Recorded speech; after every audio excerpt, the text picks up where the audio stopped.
تمہیں راستے سے ہٹانے کے لیے وہ بموں سے نہیں ڈراتے. کیوں؟ اس لیے کہ تم ڈرتے ہی نہیں ہو. تم تو یہ کہتے ہو کہ ہمیں تو دونوں ہی جانب سے سرفرازی ہے, مرے شہید اور بچ گئے تو غازی ہے. اگر مر جائیں اللہ کی راہ میں تو قرآن زندگی کا اعلان کرتا ہے, وَلَا تَقُولُوا لِمَن يُقْتَلُ فِي سَبِيلِ اللَّهِ أَمْوَاتٌ بَلْ أَحْيَاءٌ وَلَٰكِن لَّا تَشْعُرُونَ. شہادت سے بہتر کوئی موت نہیں ہے, کیونکہ شہید کا پہلا قطرہ جب زمین پہ گرتا ہے تو اسے اللہ کا دیدار نصیب ہوتا ہے.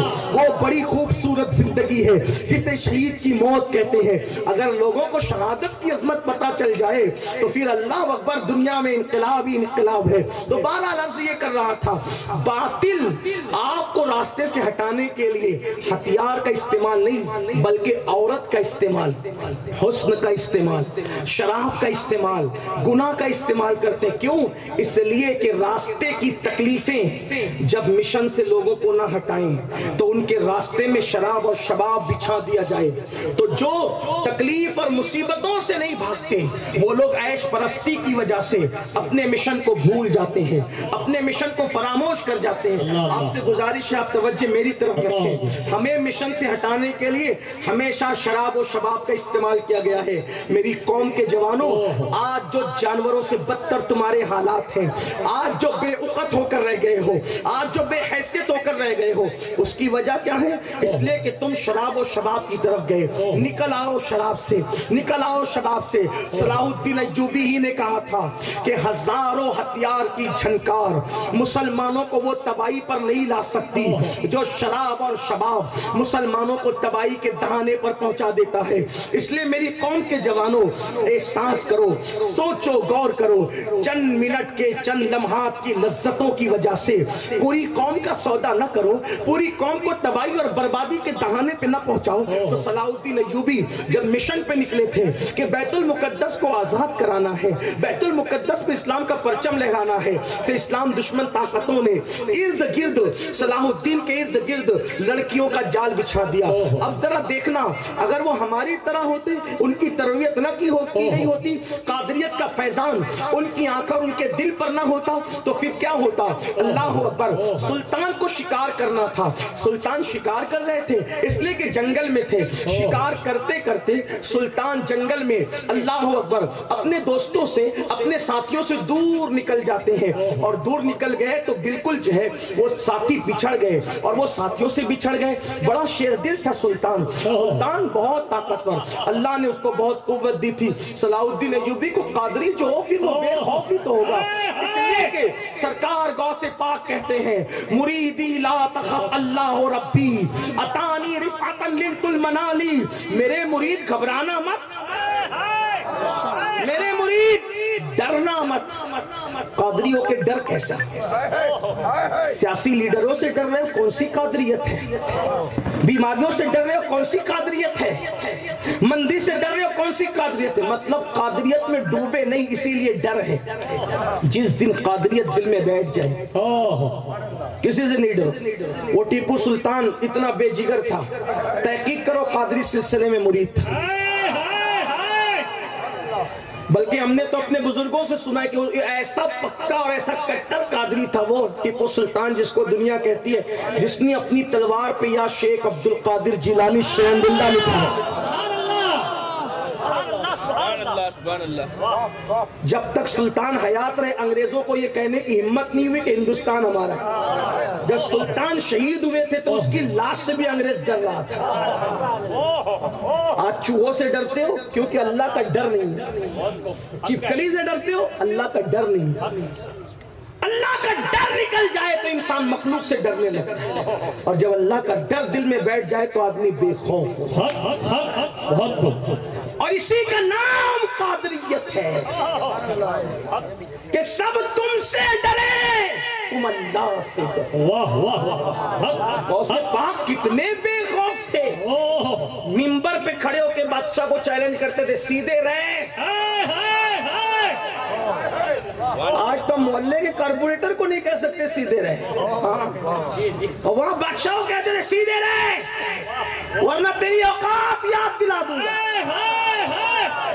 ہمیں کوئی 2 کروڑ کا تحفہ لا کے دے دے تو آدھا جھک جاتے اس کے سامنے. بادشاہ لے کر آیا تحفہ, سونے کی اشرفیاں لے کر آیا. حضور لے لو, کہا لے جا, میں نہیں لیتا.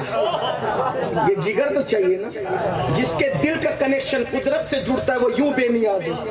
کون دیتا ہے دینے کو منہ چاہیے. میں یہ نہیں کہتا تحفہ نہ لیا کرو, لیکن حلال حرام دیکھ کے لیا کرو. بہت اچھے, حلال ہوا کرے تو لے لو, حرام ہوا تو بالکل بے جگری سے کہو لے جا. عثمان نے کہا لے جا. اس نے کہا حضور لے لو. فرمایا کہا نہ لے جا. اس نے کہا حضور لے لو, تحفہ لینا سنت ہے. اس کو پتا نہیں تھا کہ کس کا لینا سنت ہے.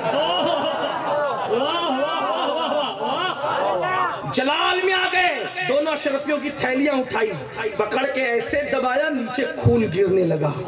فرمایا لوگوں کا خون چوس کے لا کر مجھے دیتا ہے, میں تیری جنت چاہتا ہوں, تو میری جہنم چاہتا ہے. اگر نسبت رسول کا خیال نہ ہوتا, اس کو اتنا نچوڑتا کہ اسی خون میں تیرا محل ڈوب جاتا. آئندہ ایسی حرکت نہیں کرنا چاہتا. یہ تھا ہمارا کردار. غوثیت ماپ کے اندر یہ آج کیا, جہاں دیکھا جھکے, جہاں جھکو ایک ہی بار کرو, ایک ہی در پہ جھکو جو اللہ کا در ہے. اور کسی تمہارا سر اتنا سستا نہیں ہے کہ ہر کسی طاقت کے آگے جھکے. تم جھکنے پیدا نہیں ہوئے ہو, تم جھکانے پیدا. صرف جھکنا ہے تو اللہ کی بارگاہ میں. جب تک تم اللہ کی بارگاہ میں جھکتے رہے, پوری کائنات تمہارے قدموں میں جھکتی رہی. جب سے تم نے اللہ کی بارگاہ میں جھکنا چھوڑ دیا ہے, تمہاری پیشانیاں آوارہ ہو گئی ہے, در در پہ جھک رہے ہو. اور جھکنے والے تمہاری عزت بھی نہیں کر رہے, لوگ تمہیں پیر مارے, فٹ بال کی طرح تمہاری زندگی ہوگی. بلکہ فٹ بال کو مارنے والا مار کر کے, فٹ بال کو مارنے والا مار کر اگر گراؤنڈ کے باہر ہو جائے نا فٹ بال, تو اس کو عزت سے اٹھا کے لاتا ہے. تمہیں تو کوئی اٹھانے بھی تیار. یہ ذلت ہے, یہ رسوائی ہے, اور اس سے نکلنا ہے تو اللہ کی چوکھٹ کی طرف آنا. مسجدوں کو ویران کر دیا, اللہ کے گھروں کو ویران کر دیا, اور یہ سوچتے ہو کہ اللہ تمہیں عزت دے گا, اللہ وقار دے گا. جو قوم جمعہ کی 2 رکعت پڑھ کر ایسے بھاگتی ہے جیسے اسکول کی چھٹی ہونے پہ بچے کلاس روم سے بھاگتے ہیں, وہ قوم عزت کے لائق کب ہے, وہ قوم مقام کے لائق کب ہے, وہ قوم جہاں بانی کے لائق کب ہے, وہ قوم کی تاریخ سنہری حرفوں سے کیسے لکھی جائے گی. ارے مسلمان تو وہ تھا اگر موقع مل جائے تو سجدے میں چلا جاتا تھا. مسلمان تو وہ تھا وقت مل جائے تو عبادت میں گر جائے, عبادت کرنے لگ جاتا تھا, تلاوت کرتا تھا, تسبیح کرتا تھا, تحلیل کرتا تھا. راتیں مسلمانوں کی مسلوں پر گزرتی تھی. آج اپنی راتوں کا جائزہ لو, نرم نرم گدوں پر موبائل کے اندر زنا کے مناظر دیکھ کر انٹرنیٹ کے ریچارج پر اتنے روپے خرچ کرتے ہو, اس میں ایک غریب کے مہینے بھر کے راشن آ سکتا ہے. مسلمان لوگ کے مسلمانوں کا برا حال ہے, تو تمہارے کرتوت تو دیکھو, اپنے حالات تو دیکھو. قرآن کہتا ہے ان اللہ لا یغیر ما بقوم حتی یغیر ما بانفسہم. اللہ کسی قوم سے اس وقت تک نعمت نہیں چھینتا جب تک کہ وہ قوم ایسے کرتوت نہ کرے کہ اس سے نعمت چھینی جائے. اسی ہندوستان میں سینکڑوں سال تم نے حکومت کی, تاج محل تم نے بنایا, لال قلعہ تم نے بنایا, ہندوستان کو تم نے سجایا. اور آج اس ہندوستان میں تمہارے ہاتھ میں اگر بھیک کا کٹورا ہے تو کیوں؟ تمہارے کرتوت. لڑکیوں کو پاپ کی نظر سے دیکھو گے تو یہی دن دکھائے جائے, ہاتھوں میں شراب کے پیالے ہوں گے تو یہی دن دکھائے جائے, ہاتھوں میں تاش کے پتے ہوں گے تو یہی دن دکھائے جائے. ماں باپ کا ادب نہیں اور لڑکیوں کو مناتے پھر رہے ہو. جتنا تو کسی معشوقہ کو مناتا ہے اتنا ہی اگر اپنے ماں باپ کو منا لیتا تو کائنات تیرے قدموں میں لا کے رکھ دی جاتی. ماں تو انتظار کر رہی کہ میرا بیٹا میری خیریت پوچھے. بیٹے کو خیریت پوچھنے کا وقت نہیں, کیونکہ وہ تو موبائل پر کسی سے چیٹنگ میں لگا ہوا ہے, فیس بک پہ بیٹھ کر کسی کے زلف و رخسار میں ڈوبا ہوا ہے. نکلو ستاروں کے آگے جہاں اور بھی ہے, ابھی عشق کے امتحان اور بھی ہے. تو شاہی ہے پرواز ہے کام تیرا, تیرے سامنے آسماں اور بھی ہے. بہت بلند مقصد کے لیے پیدا کیے گئے ہو, بات دور نکلی کتنا رونا رویا جائے. پورا پورا جسم تو چھلنی چھلنی ہے. کسی نے کہا تھا وہ چاہتا تھا دامن میرا رفو کرنا, وہ چاہتا تھا دامن میرا رفو کرنا. اسے کیا خبر کہ اندر سے کٹ گیا ہوں میں, جو اندر سے کٹ جائے اس کا دامن رفو کرنے سے فائدہ کیا ہے. بہرحال بات دور نکلی. عرض کر رہا تھا کہ سلطان صلاح الدین ایوبی جب بیت المقدس فتح کرنے کے لیے نکلے تو لڑکیوں کا جال بچھا دیا گیا. صلاح الدین شکار کے لیے گئے تھے, جنگل میں گھر گئے, شام ہو گئی. یاد رکھنا جب انسان نیک بنتا ہے, انسان بعد میں امتحان لیتے ہیں, پہلے امتحان اللہ ہی لیتا ہے کہ میرے بندے کی حیثیت تو لوگوں کو بتا دوں, میرے بندے کی شان تو لوگوں کو بتا دوں. شام ہوئی اور اب اپنے الفاظ کے لہجے میں, اپنے الفاظ کے جامع میں میں چاہتا ہوں کہ تاریخ کا یہ واقعہ پیش کروں تاکہ میرے جوانوں کو بھی میری بہنوں کو بھی پتہ چلے. اللہ اکبر. جب شام ہوئی ایسا لگا شام کے وقت جو ہے کتنا خوبصورت لگتا ہے نا جنگل, کتنا خوبصورت. آپ کہیں گے کیا بات کریں, جنگل شام کو خوبصورت نہیں لگتا, شام کو تو جنگل میں ڈر لگتا ہے. شام کو جنگل خوبصورت, جنگل تو صبح کو خوبصورت ہے نا, شام کو نہیں. تو کبھی کبھی ان الفاظ پہ بھی غور کر لیا کریں کہ روایت درایت کے ساتھ پیش ہو رہی ہے کہ ایسی ہوا میں گرا لگائی ہے. شام ہو گئی, قدرت کا کرنا, کالے کالے بادل چھا گئے. جنگل میں جب کالے بادل چھا جائے اگر صبح ہو تو بھی جنگل ڈراؤنا ہو جاتا ہے, اگر شام کو کالے بادل چھائیں تو پھر کیا ہوگا. انہی کالے بادلوں کے نیچے سے ٹھنڈی ٹھنڈی ہوائیں جو ہے وہ صلاح الدین ایوبی کے مشام جاں کو گلوں کی تازگی لے کے معطر کر رہی تھی, اور سورج اپنا چہرہ جو ہے اپنے چہرے پہ دوپٹہ ڈال کر کے چھپا رہا تھا. ایسے عالم کے اندر صلاح الدین کی نظر دور کو پڑتی ہے. ایک خوبصورت لڑکی, اگر ہندوستان کے شاعر کے لب و لہجے میں اس کا حسن میں بیان کروں تو اس کے چہرے کو بنارس کی صبح کہوں یا اس کے زلفوں کو متھرا کی شام کہوں, اتنی خوبصورت تھی وہ لڑکی. ایسا لگتا تھا جیسے کسی حسن کی پری نے ابھی ابھی جو ہے وہ جنگل کے پودوں کے درمیان جو ہے وہ ہے اپنے وجود کو بے نقاب کیا ہو. اس کے بال کیا تھے, سنبل کے پودے, اس کی آنکھیں کیا تھی, نرگس کے پھول, اس کا چلنا کیا تھا, ہرن کا چوکڑی بننا, اس کا خرام ناز کیا تھا. ایسا لگے کہ جیسے کوئی مور جو ہے وہ بادلوں کے درمیان, بادلوں کے برسنے پر جو ہے وہ رقص کر رہا ہو. طاؤس کا رقص جو ہے نگاہوں کے درمیان اللہ اکبر دعوت نظارہ دے رہا تھا.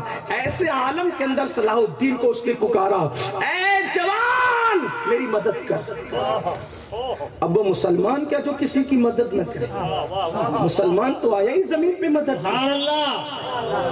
مدد کے لیے کوئی پکارے. ہمارا مذہب کہتا ہے مسلمان ہو یا کافر, اپنا ہو یا بیگانہ, جس نے مدد کے لیے پکارا پہنچ جاؤ. اے جوان میری مدد کر.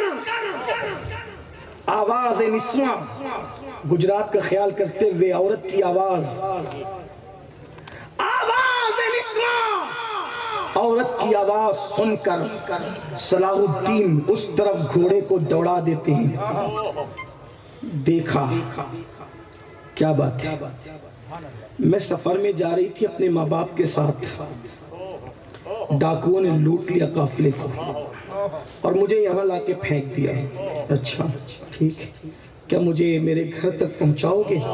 کہاں ہے تمہارا گھر؟ فلاں مقام پر, اس جنگل سے دور جائیں, میں راستہ بھٹک گئی ہوں, فلاں فلاں علاقے میں میرا مکان ہے. ٹھیک. یہی گفتگو ہو رہی تھی کہ قدرت کا کرنا, بادلوں سے پھر زور کی بارش شروع ہوئی, زوردار بارش. اگر آپ کو پڑھنا ہے تو تاریخ میں پڑھیں کہ جنگلوں کی بارش کیا ہوتی ہے. موٹے موٹے جو ہے وہ قطرے, ایسا لگتا ہے کہ جیسے سر پر پتھر برس رہے ہیں. ایسے میں صلاح الدین نے اس لڑکی کو کہا ابھی بارش ہو رہی ہے, چلو کسی غار میں پناہ لیتے ہیں, تھوڑا رکتے ہیں, اس کے بعد بارش بند ہوگی تب نکلیں گے. یہی تھا اس کا راستہ, کوئی راستہ تو تھا نہیں. دونوں غار میں گئے, بھیگا ہوا بدن ہے, زبان حیا خاموش ہے. اب اس پہ تفسیرہ کیا کریں, اس لیے کہ اگر میں کوئی ادیب ہوتا، کوئی سخنور ہوتا تو یقیناً میں اس کی عکاسی کرتا، لیکن میں منبر رسول پر ہوں، کسی لطیفے کی محفل میں نہیں، نہ ہی میں کسی ادبی کوئی محفل میں ہوں، نہ کسی شاعر کسی مشاعرے میں ہوں۔ ورنہ اتنا ضرور کہوں گا میں آپ کو، اگر کسی کا بدن بارش سے بھیگ جائے تو کپڑوں کے حالات کیا ہوتے ہیں یہ دانشور انسان اچھی طرح سمجھتا ہے۔ بھیگنے والا بدن پہ کپڑے ایسے ہیں، ہو یا نہ ہو دونوں برابر، دونوں کے کپڑے بھیگ گئے تھے۔ غار کے اندر پہنچے، اندھیرا ہو گیا تھا۔ صلاح الدین نے پتھر سے پتھر گھسا، آگ جلائی، آگ جلانے کے بعد صلاح الدین بیٹھ گئے سر نیچا کر کے۔ وہ لڑکی حیرت تھی، تاریخ میں اس لڑکی کا ذکر آتا ہے کہ وہ کہتی تھی مجھے ڈاکوؤں نے لوٹا، لیکن کیسے اس کو ڈاکوؤں نے لوٹا تھا میں آج تک سمجھ نہیں پایا۔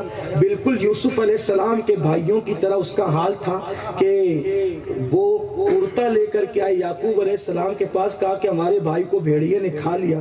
تو یعقوب علیہ السلام ہنس کے کہتے ہیں بھیڑیا کتنا ہوشیار تھا کہ پورا یوسف کھا گیا لیکن کرتے کو پھاڑا تک نہیں۔ پورا یوسف کھا گیا بھیڑیا، کرتے کو کرتا نہیں پھٹا۔ یہ کوئی کتنا ہوشیار تھا کہ کیسے کھا لیا۔ بھئی کوئی انسان کو بھیڑیا کھائے گا تو پہلے تو کرتا پھاڑے گا، کرتا صحیح سلامت۔ دیکھو چور چوری کرتا ہے تو رومال تو چھوٹ ہی جاتا ہے، کوئی نہ کوئی نشانی تو چھوٹ جاتی ہے نا۔ بس یہی حال تھا۔ وہ کہتی تھی مجھے ڈاکوؤں نے یہاں لا کے پھینکا۔ کیسے شریف ڈاکو تھے کہ اس کو یہاں لا کے پھینکا اور اس کا میک اپ بھی ختم نہیں ہوا، اس کے زیورات کو بھی دھکا نہیں لگا، اس کے حسن کو بھی کوئی دھکا نہیں لگا۔ وہ جو بیٹھی تھی گیلے کپڑوں میں، وہ غار کا اندھیرا، آگ کا اجالا، اس پر ایسا لگتا تھا جیسے کوئی نشیمن پہ بجلیاں گرا رہا، اور وہ لیٹ گئی اس لیے کہ اسے تو بھیجا کسی مقصد کے لیے گیا۔ لیٹ کر اس نے اپنے ہاتھوں کو، اپنے سر کو یوں سنبھالا اور سنبھال کر دیر تک خوبصورت صلاح الدین ایوبی کو دیکھتی رہی۔ لیکن صلاح الدین تھے کہ وہ گردن جھکا کے بیٹھے۔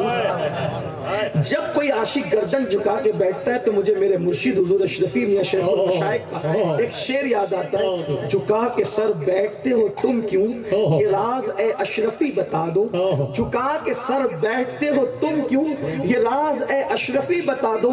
تمہیں تصور ہوا ہے کس کا، یہ کس کی شکل ہنسی ہے دل میں۔ تمہیں تصور ہوا ہے کس کا، یہ کس کی شکل ہنسی ہے دل میں۔ دل کے آئینے میں ہے تصویر یار، جب ذرا گردن جھکائی دیکھ لی۔ عاشق گردن جھکا کر کسی مقصد کے لیے بیٹھتا ہے۔ اللہ اکبر۔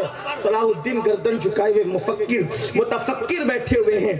وہ لڑکی کہتی ہے صلاح الدین، اچھا ابھی تک اجنبی کہہ کے پکار رہی تھی، اب کہتی صلاح الدین میرے حسن کی توہین تو نہ کر، میں کتنی خوبصورت ہوں تم مجھے نہیں دیکھتے، میرے حسن نے تمہیں متاثر نہیں کیا کیا؟ ایک خوبصورت لڑکی غار کے اندھیرے میں اور آگ کے اجالے میں بھیگے ہوئے بدن کے ساتھ کسی کے ساتھ بیٹھی ہو، بلکہ لیٹی ہو، اور اس کا دل نہیں دھڑکتا، کیا وجہ ہے؟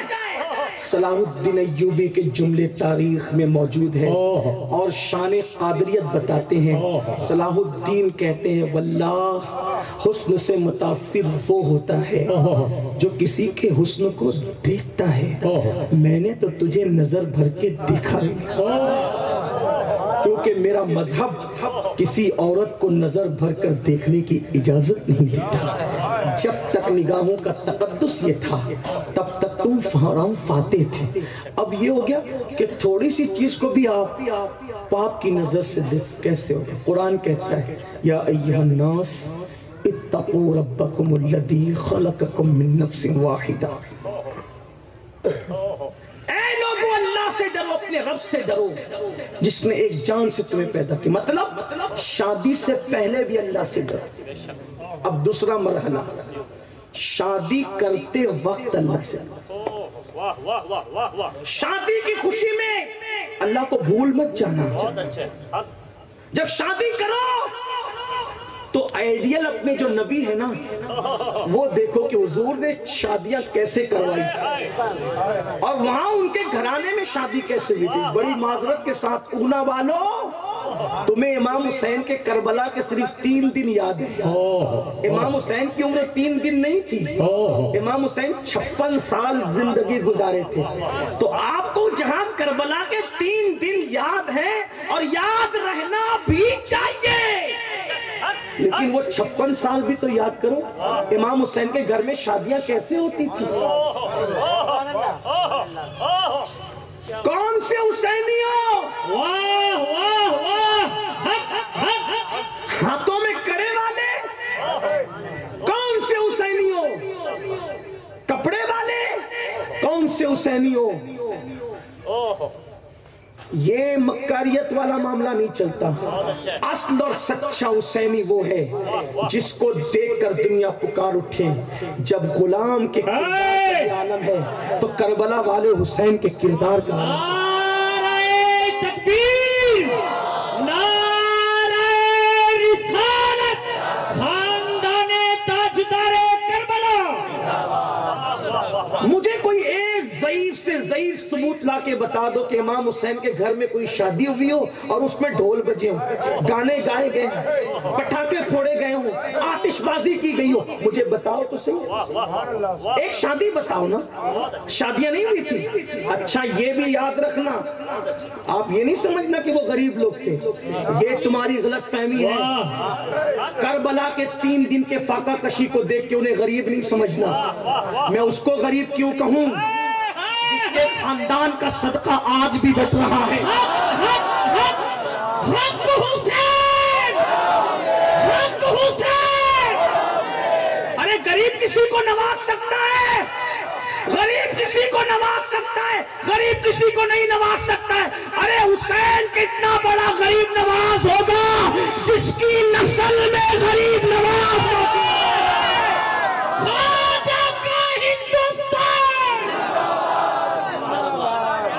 جس کے بیٹوں میں غریب نواز ہے وہ کتنا بڑا غریب.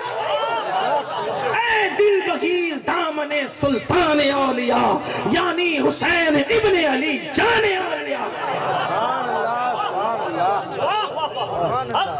بہت مالدار لوگ تھے وہ. میں نے لوگوں کو کہا بھی، محرم شریف میں کہا، میں نے کہا کہ تم سے کہتا ہوں، مالیگاؤں میں بھی کہا تھا، لکھنؤ میں بھی کہا تھا، ابھی اونا والوں سے کہتا ہوں، تمہارے ہاں جو فیکٹری کا مالک ہوگا یا پورے اونا میں سب سے بڑا مالدار مسلمان ہوگا، اس کے دروازے بھکاری جائے تو وہ کتنا دے سکتا ہے؟ بولو بھائی. 10 روپے، 50 روپے، اور اگر کچھ زیادہ لوگ بیٹھے ہو تو 100 روپے نکالے گا، اس سے زیادہ نہیں دے. اور اگر اور زیادہ دے دے تو آخری نوٹ ہندوستان میں اس وقت تو 2000 ہی تھے.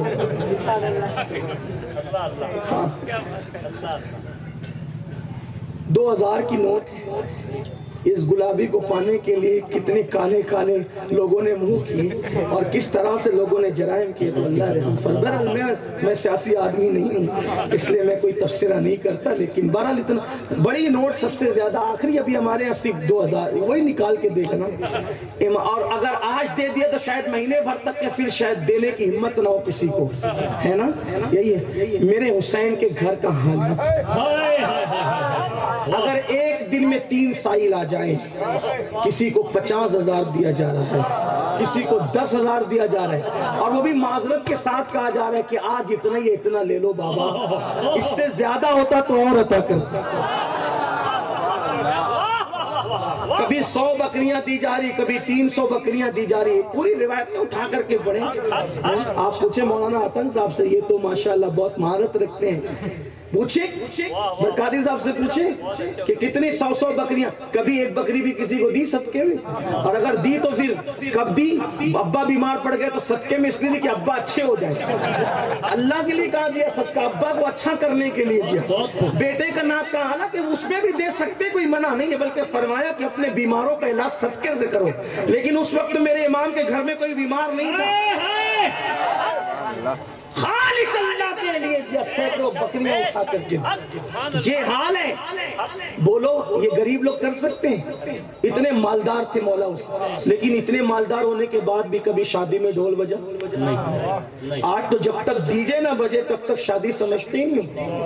بولو نا اس ڈی جے سے کتنا نقصان ہو سکتا ہے. اس کے دھمک دھمک کی آواز سے کوئی بیمار کی جان جا سکتی ہے نا. نہیں ہو سکتا. جو مذہب توجہ کرنا، اپنے مذہب کی تعلیم تعلیم مسلمان خود نہیں سمجھتے. جو لوگ اسلام کو گالیاں دیتے وجہ کیونکہ ان کو اسلام کی تعلیم پتہ نہیں.